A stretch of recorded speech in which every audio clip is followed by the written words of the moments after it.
Bom, nós falamos dos números do Ibovespa há pouco e o olhar da economia brasileira se volta ao mercado de capitais do país, que sofreu, é verdade, um solavanco na delação de Joesley Batista em maio, mas tem mostrado uma resiliência à crise. Para falar sobre o assunto, nós convidamos o presidente da Associação Brasileira de Companhias Abertas, Alfred Ploger.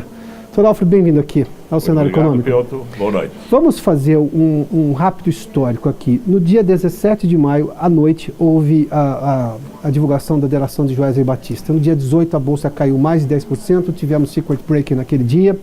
Mas na sexta-feira seguinte, ali, no dia seguinte, a Bolsa começou a se recuperar. Obviamente que passamos por aquele susto. Mas de lá para cá, um ou outro movimento, como no mercado de capitais acontece, mas as empresas começaram a recuperar o valor que tinham perdido de forma artificial por aquela denúncia. Estamos aprendendo, é uma maturidade do mercado de capitais, sobretudo nós estamos falando aqui de companhias abertas que têm papéis negociados aqui na Bolsa, porque em outros tempos nós teríamos solavancos quase que todo dia. E nós tivemos outros momentos políticos conturbados de lá para cá também. Eu creio que, de uma certa, é uma soma de fatores. E seguramente um dos fatores, lamentavelmente, é que nós acho que estamos blindados de ouvir diariamente notícias políticas negativas. Isso faz que, se a Bolsa tivesse que cair toda vez que ouvimos uma notícia política negativa, ela já estaria no menos alguma coisa. Então eu acho que há uma certa blindagem e o mercado, os investidores sabem absorver essas notícias, o que não significa que doravante isso continue assim. Porque, de uma certa maneira, o investidor quer três coisas. Ele quer previsibilidade, ele quer transparência e quer segurança jurídica. Esses três fatores, esses três pilares hoje, praticamente não existem ou de forma bastante pouco sólida. Então, não podemos dizer que, por causa desses 2 meses que nós tivemos essa evolução, que isso vai continuar assim. A gente já vai ver também nos IPOs, que também já tem empresas que estão dando um passo para trás, aguardando o que vai acontecer. Mas esse passo para trás, o senhor acredita que é um recuo por questões políticas do país, ou seja, estruturais do país, ou é um movimento das empresas decidirem não abrir o capital por outra estratégia do corpo técnico da empresa? Não, eu acho que é efetivamente uma questão política. Porque eu pergunto, daqui a um mês, quem é nosso presidente? Ninguém sabe. E isso cria, principalmente para o investidor estrangeiro, que é o nosso maior investidor, uma insegurança muito grande. E isso o mercado de capitais não suporta. Então, como digo, ele aguarda, ele espera. E quem faz o IPO, obviamente, tem dados suficientes para saber quais seriam os valores, vamos dizer, e a capacidade de lançar. Vídeo Carrefour. Carrefour, por exemplo, foi lançado no valor mínimo. Isso. Não era de se esperar isso, né?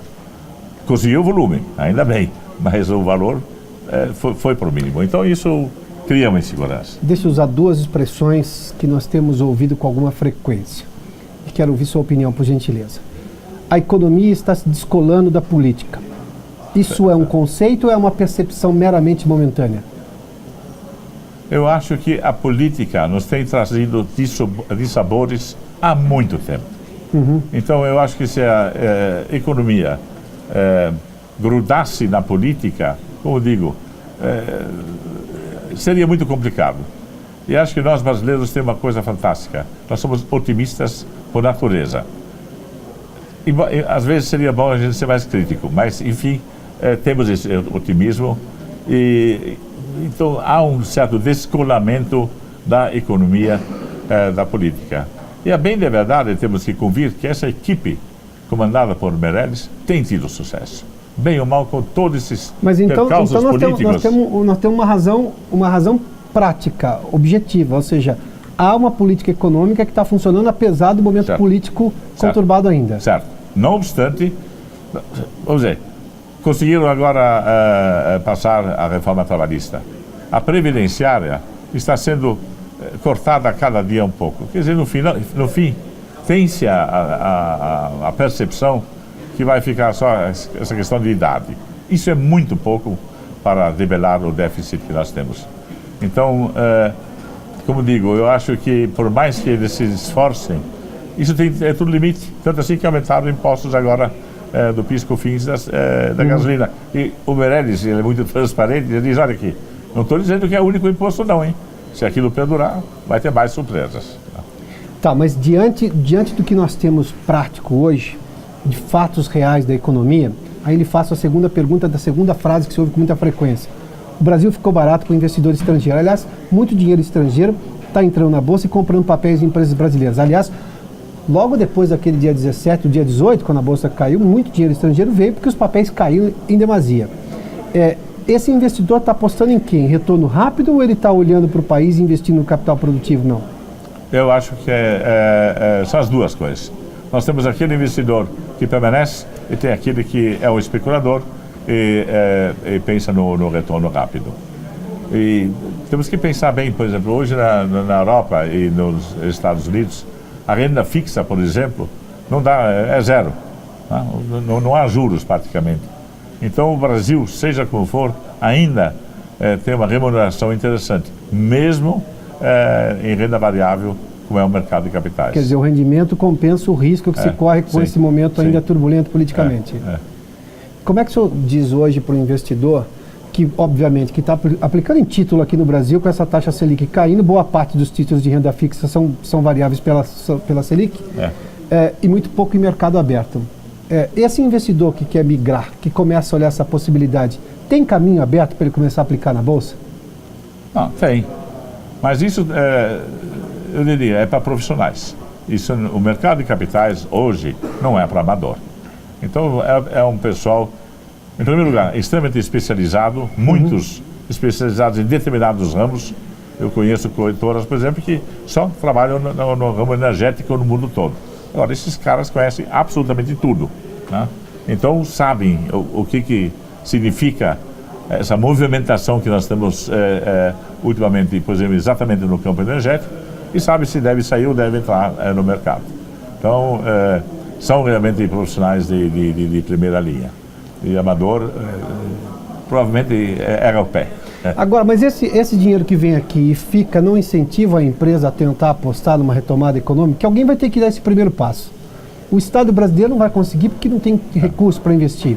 Aquele dinheiro que vinha do Estado para grandes obras, aliás, o setor de construção sofre hoje justamente porque grandes obras vêm do Estado brasileiro, seja de governos municipais, governo federal ou governos estaduais.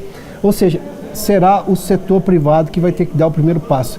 Quem é que vai dar esse primeiro passo na recuperação econômica? Bom, tem que ser o empresário, isso não tem a menor dúvida. E esse é o que eu diria está sendo judiado há muito tempo. Eu acho que os governos, e não só em nível federal, mas também estadual e municipal, merecem pouca atenção. Se nós pensarmos, principalmente em São Paulo, o que há de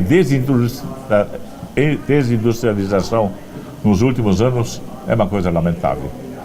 Se nós olhamos as recuperações judiciais, se nós olhamos o fechamento de empresas, se nós olhamos empresas que na verdade têm, eu diria, o status de falência, mas ninguém protesta porque senão não leva a nada, é uma coisa, é muito triste, eu diria isso. Do ponto de vista regulatório ou de política do governo, que evidentemente tem que sair do governo, o que o senhor acha que poderia incentivar o capital privado hoje a investir na recuperação econômica de forma mais intensa? Bom, em primeiro lugar, nós somos um país extremamente caro. O custo do Brasil para uma companhia aberta é muito alto. E uma das causas é o delírio regulatório. Todo mundo acha que tem que regular as empresas, com isso engessa cada vez mais. E saiu bem recentemente um artigo do presidente da NISE, que realmente, desculpe a expressão, desceu o sarrafo em cima da regulamentação americana. E o Trump, quando no discurso de posse, disse uma das coisas que ele ia desregulamentar o mercado de capitais. E o que nós fazemos? Exatamente o contrário. Nós temos a Bolsa com o novo mercado que mexeu, nós temos o Código de Governança da CVM, nós temos o novo relatório de auditoria. Muito bem, tudo isto atinge a cúpula das empresas. Agora, a cúpula da empresa deve cuidar do core business, deve vender, deve receber. E ela hoje está envolvida nessa burocracia. E isso a iniciativa privada sabe. Então a empresa fechada olha isso e te pergunta, o que eu vou dizer? Eu vou mentir? Não, não vou mentir. Vou dizer, você tem esses problemas e tem esse custo, você tem que se adaptar a isso. Então,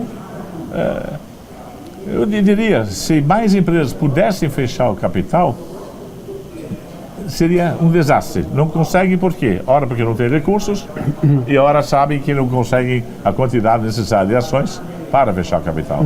Mas que tem uma fila não pequena, tem. Senhor Alfredo, muito obrigado pela gentileza. Muito obrigado. Aqui no cenário econômico. Muito obrigado. Prazer.